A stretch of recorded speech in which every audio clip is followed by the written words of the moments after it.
प्यारे विद्यार्थियों, आज 10वीं की हिंदी कक्षा में हम पढ़ेंगे उत्साह कविता। मैं अनुभूति जैन इस कविता को आपको समझाने जा रही हूँ। उत्साह कविता सूर्यकांत त्रिपाठी निराला द्वारा रचित है। निराला छायावादी कवि थे। इनकी कविताओं में प्रकृति प्रेम, दार्शनिकता, विद्रोह, क्रांति, निराशा स्पष्ट दिखाई देती है। इन्होंने ही सबसे पहले मुक्त छंद का प्रयोग किया था। हमारी ये कविता उत्साह एक आह्वान गीत है। आह्वान होता है किसी को पुकारना। बादलों के आह्वान के माध्यम से कवि वास्तव में नए कवियों को आह्वान कर रहा है। ये कहना चाहता है कि वे अपनी रचनाओं के माध्यम से निराश लोगों में ऊर्जा भर दें, उत्साह भर दें। किस माध्यम से? बादलों के माध्यम से वो अपनी बात को रख रहा है। आइए कविता समझते हैं। बादल गरजो, घेर घेर घोर गगन धाराधर ओ, ललित ललित काले घुंघराले, बाल कल्पना के से पाले, विद्युत छवि उर्मे कवि नव जीवन वाले, वज्र छिपा नूतन कविता फिर भर दो, बादल गरजो। गरजो गरजना, जोर से गरजना। घेर घेर, चारों तरफ से घेर लेना। घेर का अर्थ होता है घेरना। घोर अधिक, बहुत अधिक। गगन आकाश, धाराधर बादल, ओ यानी हे। ललित का अर्थ होता है सुंदर। काले घुंघराले, घुंघराले बाल होते हैं जैसे।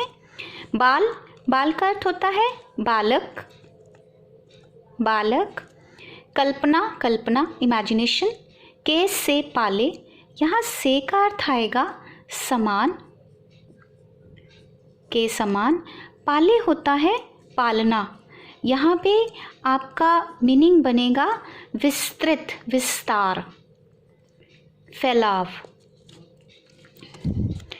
विद्युत छवि उर्मे कवि नवजीवन वाले। विद्युत बिजली, छवि सुंदरता, सुंदरता या सौंदर्य। उर हृदय। कवि, कवि के लिए आया, नए कवियों के लिए। नव नया, जीवन जीवन। वज्र छिपा, वज्र होता है कठोरता, कठोर वस्तु को, कठोर को वज्र कहते हैं। नूतन नई कविता फिर भर दो, बादल गरजो।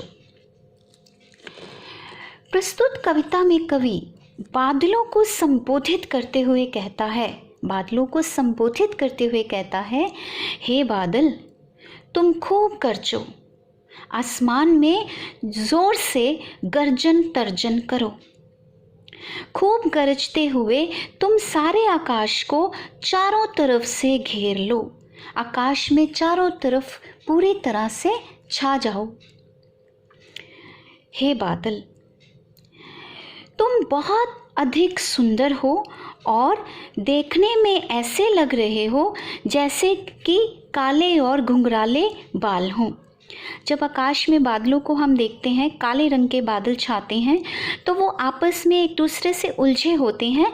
ठीक उसी प्रकार जिस तरह किसी बच्चे के काले घुंघराले बाल आपस में उलझे होते हैं, घुंघराले कर्ली हेयर्स को बोलते हैं, तो वो उलझे होते हैं, इसी तरह बादल भी एक दूसरे से ऊपर आकाश में उलझे होते हैं।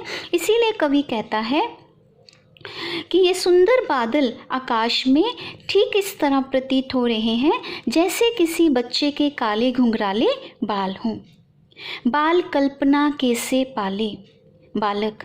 जिस प्रकार एक बच्चे की कल्पना दूर दूर तक फैलती है, बच्चे की कल्पना, बच्चा जब कल्पना करता है तो दूर तक उसकी कल्पना जाती है। वो उन कल्पनाओं को पालता है, पालना का अर्थ देखता है अपने मन ही मन, भीतर ही भीतर, दूर दूर तक ख्याल बनाता है। जिस तरह बालक की कल्पना दूर दूर तक फैली होती है, उसी तरह आकाश में काले घुंघराले बादल दूर दूर तक फैले हुए हैं।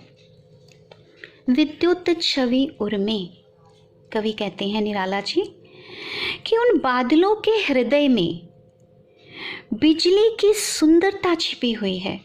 जो बिजली चमकती है तो वो बादलों के बीच में से निकलती है। तो इसीलिए कवि ने यहाँ कहा बादलों के हृदय में जो बिजली है उसकी सुंदरता छिपी हुई है, नव जीवन वाले। और ये बादल समूचे संसार को, लोगों को नया जीवन देने वाले हैं। इनमें कठोरता छिपी हुई है। यहाँ तक हो गया। अब कवि यहाँ पे क्या कहना चाहता है? कवि कहता है जिस तरह बादलों के हृदय में बिजली की सुंदरता छिपी हुई है और वे नया जीवन देने वाले हैं, ठीक उसी प्रकार जो नए कवि हैं, आज के युग के नए कवि हैं, उनके हृदय में भी कहीं ना कहीं नए विचार छिपे हुए हैं। नए विचारों की क्रांति छिपी हुई है। बदलाव लाने, उनकी रचनाओं में बदलाव लाने की, परिवर्तन लाने की क्षमता छिपी हुई है। नया जीवन प्रदान करने की शक्ति है उनकी कविता में छिपी हुई, जो कि अपनी कविता के माध्यम से निराश लोगों को, उदास लोगों को नया जीवन प्रदान कर सकते हैं। तो बादलों को किसके साथ जोड़ा? कवि के साथ जोड़ा। इन कवियों की कविताओं में भी कहीं ना कहीं कठोरता का अर्थ हम कैसे लेंगे यहाँ पे कि ऊर्जा है इनकी कविताओं के भीतर ऊर्जा छिपी हुई है, क्रांति छिपी हुई है, विद्रोह छिपा हुआ है, जो लोगों में कहीं ना कहीं एक शक्ति पैदा करता है कि वे जीवन में आगे बढ़ें। तो हे कवि, तुम इस अपनी रचनाओं को, अपनी कविताओं की, जो तुम्हारी कविताओं में क्रांति की भावना छिपी है, विद्रोह की भावना छिपी है, आशा की भावना छिपी है, उससे नूतन कविता फिर भर दो। तुम नई कविता में उन सबको फिर से भर दो। हे बादल, आकाश में चारों तरफ छाकर खूब गरजो, खूब जोर शोर से गर्जन तर्जन करो। अगला इसका पाठ करते हैं, पैराग्राफ। विकल विकल उन्मन थे उन्मन। विकल का अर्थ होता है व्याकुल, उन्मन का अर्थ होता है अनमन, अनमना मतलब जिसका मन ना हो, यानी कि उदास हो, जिसका किसी भी बात में मन ना लगे, उदास हो, उसको हम कहते अनमना। विश्व संसार, निदाग का अर्थ होता है गर्मी, तपन, गर्मी या तपन। सकल सारे जन लोग, जन का अर्थ आ गया लोग।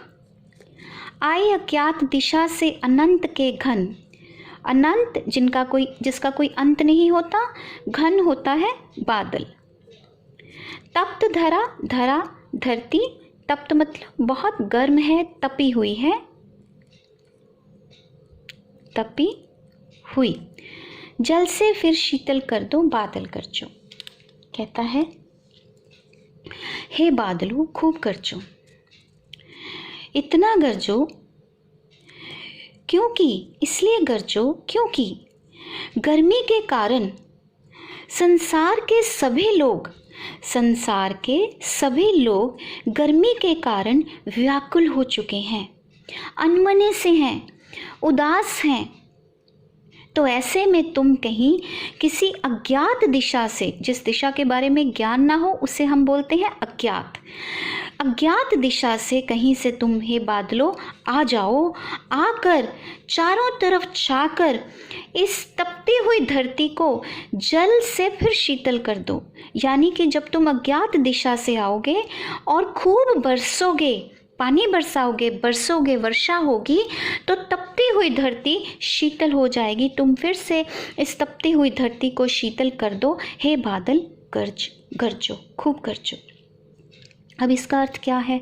यहाँ निदाग हमने एक साधारण अर्थ लिया, गर्मी, लेकिन यहाँ पे अर्थ है कि संसार के जो सारे लोग हैं वो कहीं ना कहीं पीड़ित हैं, दुखी हैं, उदास हैं, शोषण हो रहा है उनका। तो ऐसे में हे कवि, तुम इस तरह की रचनाएं करो कि वो शोषण के विरुद्ध आवाज़ उठा सकें। तुम किसी अज्ञात दिशा से एक कवि आओ और इस तरह की रचनाएं करो कि उनमें आशा की भावना जागे, शोषण के विरुद्ध वे क्रांति करें, अत्याचार न सहें, अन्याय के खिलाफ लड़ने के लिए वो तैयार हों। जो संसार के लोग दुखी हैं, कष्टों से, सांसारिक दुखों से, किसी भी तरह के दुखों से पीड़ित हैं, उन्हें तुम अपनी रचनाओं के माध्यम से उनकी उदासी, उनकी निराशा, उनकी हताशा को दूर करो। और जो उनका मन दुखी है, तपा हुआ दुखी है, उसे तुम अपनी कविताओं से शीतल यानी शांत करो। ब्रैकेटेड लिख रही हूँ यहाँ पे, शांत करना किसी व्यक्ति को। शांत हम अपने अच्छे वचनों से, शब्दों से, उम्मीदों भरे वचनों से, आशा भरे वचनों से शांत कर सकते हैं, और कवि का कर्तव्य भी यही होता है। तो ये थी कविता की व्याख्या, जहाँ पर हमने ये पढ़ा कि बादलों के माध्यम से वास्तव में सूर्यकांत त्रिपाठी निराला जो हैं वो नए कवियों को एक तरह से संदेश दे रहे हैं, एक तरह से उनको कहना चाहते हैं कि इस अपनी रचनाओं के माध्यम से लोगों में एक नई चेतना जगाओ, उनमें असीम ऊर्जा भर दो। तुम्हारे अंदर तो एक वज्रपात करने वाली शक्ति छिपी हुई है। कवि जो होता है उसके अंदर शक्ति होती है। तो कहते कवि निराला जी कहते हैं कि हे कवियों, तुम्हारे हृदय में तो वज्रपात करने वाली शक्ति छिपी हुई है। तो तुम संसार के जितने भी हताश निराश प्राणी हैं, प्राणी में सभी आ जाते हैं, जीव जंतु इंसान सभी, तो जितने प्राणी हैं उन सब में तुम नव जीवन भर सकते हो, नई जो है वो चेतना ला सकते हो। तो इस प्रकार एक तरह से ये कविता जो है प्रतीकार्थ है, प्रतीक लिया गया है बादलों का, और जो एक तरह से संदेश है वो कहा गया है कवियों के लिए। तो ये थी इसकी व्याख्या, उत्साह कविता। इसका शैली पक्ष करते हैं थोड़ा सा। इसमें चाक्षुष बिंब का प्रयोग हुआ है। चाक्षुष बिंब होता है जहाँ जब आप कोई कविता पढ़ते हैं तो एकदम सामने से एक बिंब बन जाता है जो आँखों के सामने अपने आप आ जाता है, उसे चाक्षुष बिंब कहते हैं। और इसमें काव्य गुण, ओज गुण का प्रयोग हुआ है। मुक्तक छंद रचना है और ज्ञेयता है रचना में, खड़ी बोली है और तत्सम शब्दों का प्रयोग है।